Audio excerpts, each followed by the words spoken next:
pela Lei 10.639/3, constituída na LDB, Lei de Diretrizes e Bases.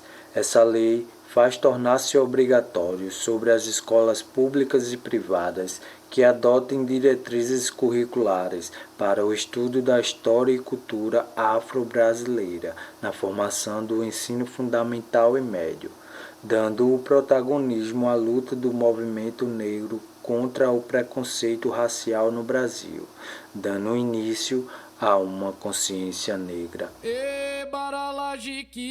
Ao longo da história, a palavra negro era vista e ouvida com grande repúdio por nações de diferentes internacionalidades, que por décadas os povos de nações africanas eram vistas como primitivos, inferiores, como uma mercadoria barata, como uma pessoa que não tivesse alma.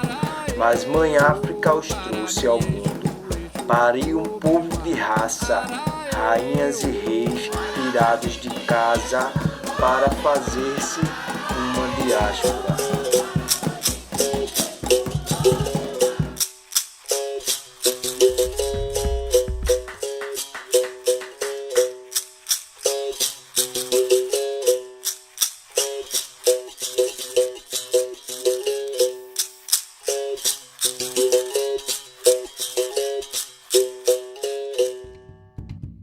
Até recentemente, muito pouco era estudado sobre a história da África, normalmente reduzida à antiguidade aos egípcios. Porém, o crescimento do interesse e importância desse continente jogou luzes sobre a esquecida África subsaariana. Cercados por florestas, savanas, montanhas, o mar e o deserto, e convivendo com uma rica fauna, esses africanos viviam em pequenos reinos, muito parecidos com as cidades-estado da antiguidade. Dominavam técnicas de agricultura, metalurgia e mineração. Cultuavam diversos deuses e a natureza, acreditando num Deus maior e criador, que variava de nome entre as tribos. Evitavam guerras, estreitando laços através do casamento. Porém, quando o conflito era inevitável, não visava a expansão territorial. Com a exploração europeia da costa da África, os nativos começaram a ser capturados e enviados como escravos para a Europa. A rota do tráfico negreiro mudou a partir da colonização do Novo Mundo, e o comércio de seres humanos atingiu grandes proporções pela necessidade de mão de obra nas novas terras. Os portugueses dividiam os africanos em 3 grandes grupos: os sudaneses, os guinenos sudaneses muçulmanos e os bantus, todos representando uma determinada região do continente e tendo destinos diferentes. O Brasil recebeu cerca de 40% de todos os escravos africanos trazidos para a América, já que demandavam mão de obra para trabalhar em suas culturas de cana-de-açúcar no Nordeste, no ciclo de ouro em Minas Gerais e nas lavouras de café do Rio de Janeiro no século XIX. O transporte desses povos, amontoados nos porões dos navios negreiros, era feito em condições desumanas, e muitos acabavam morrendo na travessia marítima, tendo seus corpos jogados ao mar. Já desembarcados, os escravos eram vendidos e conduzidos aos seus destinos nas fazendas, onde eram obrigados a trabalhar de sol a sol, com roupas e alimentação de péssima qualidade. Dormiam em habitações escuras e úmidas, as senzalas, e muitas vezes eram acorrentados para evitar fugas. Os castigos físicos eram comuns, e o mais usado era o açoite. Com o comércio constante de escravos, não havia preocupação em manter seu bem-estar, já que podiam ser facilmente substituídos por novos africanos, fazendo sua expectativa de vida no Brasil ser muito baixa. Eram proibidos de praticar sua religião e obrigados a adotar o catolicismo e a língua portuguesa. Mantiveram sua cultura viva, realizando seus rituais africanos escondidos, criando até um tipo de luta, a capoeira. A maior parte dos africanos traficados para o Brasil eram homens, por serem mais valorizados nos trabalhos forçados. As mulheres, que não eram aproveitadas nas lavouras, viravam escravas domésticas, as chamadas mucamas. Nessa época, independente da origem ou etnia, as mulheres eram subordinadas aos homens em seus caprichos.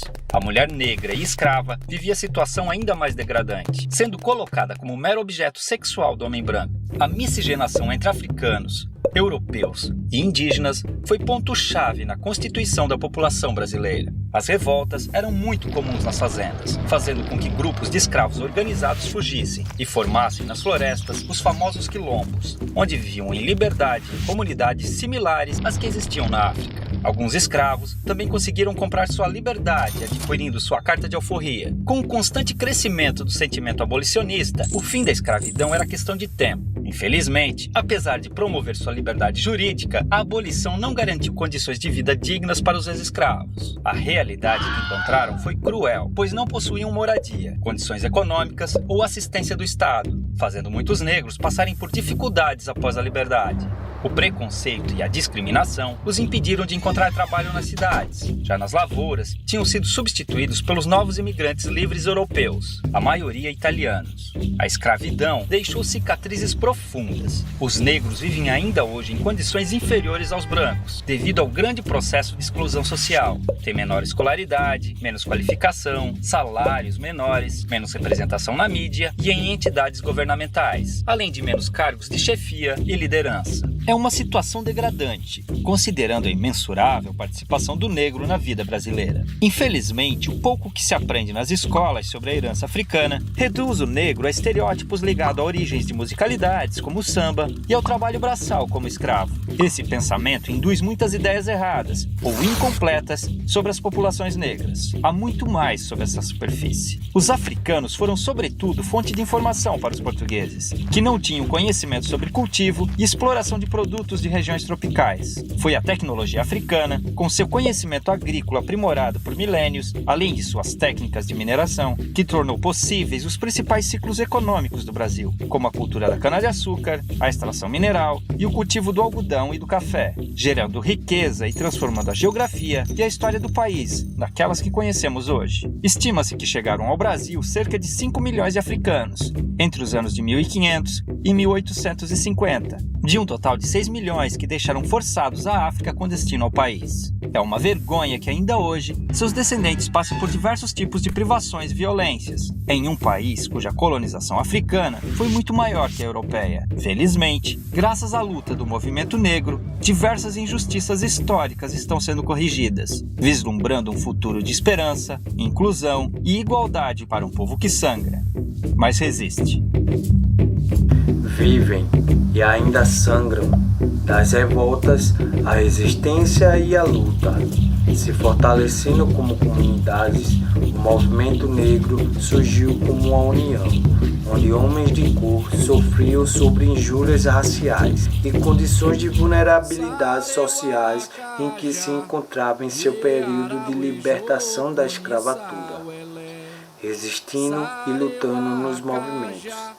A quilombagem organizada fez com que o movimento ganhasse força e mais representatividade, muitas delas femininas, mulheres, guerreiras e líderes, como Teresa de Benguela, de total valor ao quilombo Quatiquerê, onde foi rainha por 2 décadas, administrava a política, economia e agricultura. Seu quilombo tinha grandes domínios na forja de ferro. Já na agricultura, onde se concentravam muitas lavouras de algodões, criavam tecidos e comercializavam fora do quilombo. Mas nos anos de 1770 houve a grande resistência do quilombo, referente aos ataques sofridos pela tropa do Visconde de Balsamo. Entrando em conflito com a tribo, os homens lutaram com armas de fogo e flechas. Não conseguindo suportar o poder de fogo do inimigo, muitos deles que sobreviveram conseguiram fugir, evitando a dizimação dos povos do quilombo. Zeferina, angolana, levantou seu povo como ninguém. Trazida ainda criança, habilidosa no seu arco e flecha, confrontando e intimando os capitães do mato. Foi líder do quilombo do Urubu, na Bahia, unificando homens e mulheres, sendo referenciada por suas estratégias de luta.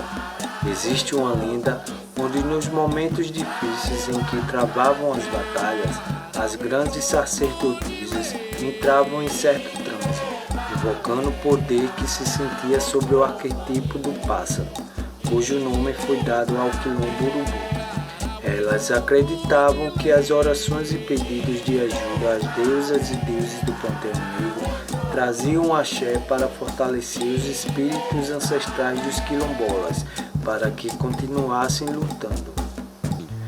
Maria Filipa de Oliveira lutou e resistiu pelo movimento de libertação, porque tinha como missão defender e libertar todos seus descendentes. Foi líder na ilha Itaparica, na região da Bahia, onde aprendeu a ciência da capoeira. Aprendendo a jogar para se defender, ficava escondida na Fazenda 27, em Gameleira, Itaparica. Maria Filipa passava noites observando a movimentação das caravelas lusitanas, para no correr da madrugada ir embora sem que ninguém a percebesse. Pegava uma jangada para chegar em Salvador, para repassar informações ao comando dos movimentos de libertação, tendo também sua participação na luta de emancipação da independência da Bahia.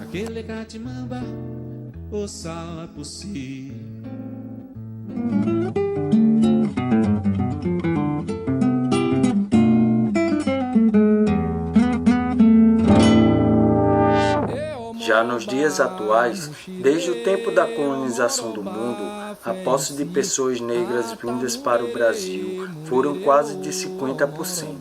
A luta pela representatividade de um povo começou através da quilombagem e existe até hoje. O movimento negro unificado ressalta as lutas contra o racismo estrutural da sociedade moderna atual, ganhando forças e aliados contra as formas culturais de segregação, sob a constituição de uma identidade negra. Em 1960 foi o grande clímax, onde o movimento se intensificou em todo o mundo, engajando muitas personalidades, como Angela Davis, James Brown e Malcolm X. Já no Brasil, diversas personalidades importantes tomaram a frente sobre as denúncias da segregação racial, como Mãe Menininha do Cantores, defendendo o culto de matriz africana, conquistou a importância da preservação da religião do candomblé, conseguindo a visibilidade e admiração do seu povo.